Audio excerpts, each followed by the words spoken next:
What's going on, everybody? Lucas Decker here, and in this video we're going to be taking a closer look at the YoYo Factory Damage. We're going to be talking about the key features of this yo-yo, we're going to put it through numerous tests, and we'll wrap it up with my personal thoughts on the YoYo Factory Damage. With all that being said, we're not wasting any more time, let's get started. Now, before we begin the first section of the video, I do need to correct a mistake that I made in the unboxing video. In that video, I made the mistake of telling you guys that this was a bimetal. That video has already been corrected. If you haven't seen it, check it out. Sorry about any confusion this may have caused. That being said, let's continue. Alright guys, so we're going to kick this off with the key features of the YoYo Factory Damage. This is a new signature model for Nate Daly produced by YoYo Factory. This yo-yo has a nice, wide, flared out aluminum body. Now, what's unique about the rims on this yo-yo is that they are actually hollow. Another unique feature about this yo-yo is the plastic surrounding the bearing seat. That plastic is going to help reduce friction between the yo-yo and the string. It also makes binds very clean and snappy on this yo-yo. This yo-yo comes with a standard center track bearing, and it also comes with the white standard YoYo Factory response pads. So now we'll do a quick comparison to a few other YoYo Factory models. We'll start off the comparison with the YoYo Factory ND. As you can see, the shape and the diameter are nearly identical, if not, they are identical. And same goes for the width of the yo-yo. Next, we'll compare it to the YoYo Factory Edge. As you can see, the diameter is a little bit larger on the Damage, and the width is almost the same as well. However, the Edge seems to be just a tad wider. And lastly, we'll compare it to the shutter wide angle. The Damage has a slightly larger diameter, and the wide angle has a bit of a larger width. Alright guys, moving right along, we're going to put the YoYo Factory Damage through numerous tests. Each test is going to help us determine how this yo-yo handles certain types of tricks. First up, speed.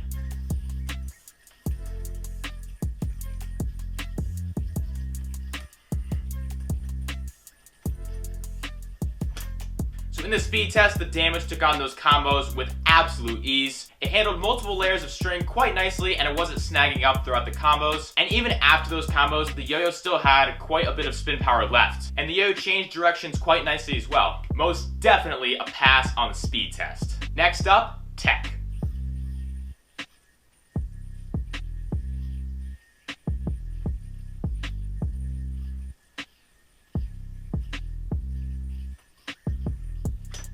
Damage handled those technical combos very nicely. It maintained power and stability fairly well. However, there were a few moments during these combos when the yo-yo was just a little bit difficult to control. Nothing major though. But otherwise, this yo-yo totally passes this test. Keeping it moving, the next test is going to be meta tricks.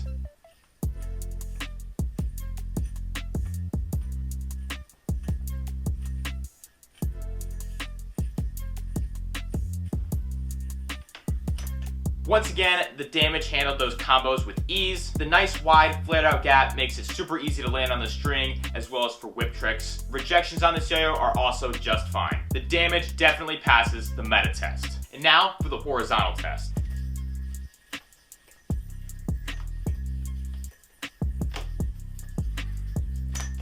Alright, so horizontal tricks on this yo-yo are absolutely fantastic. The yo-yo maintained great stability and it stayed on the X-axis so well. The yo-yo hardly tilted and it gave great control during these combos. And all those factors of play can definitely be credited to the design, the shape, the reduced friction from the plastic around the bearing seat. The Damage passes the horizontal test, no question. And now for the final test, grinds and finger spins.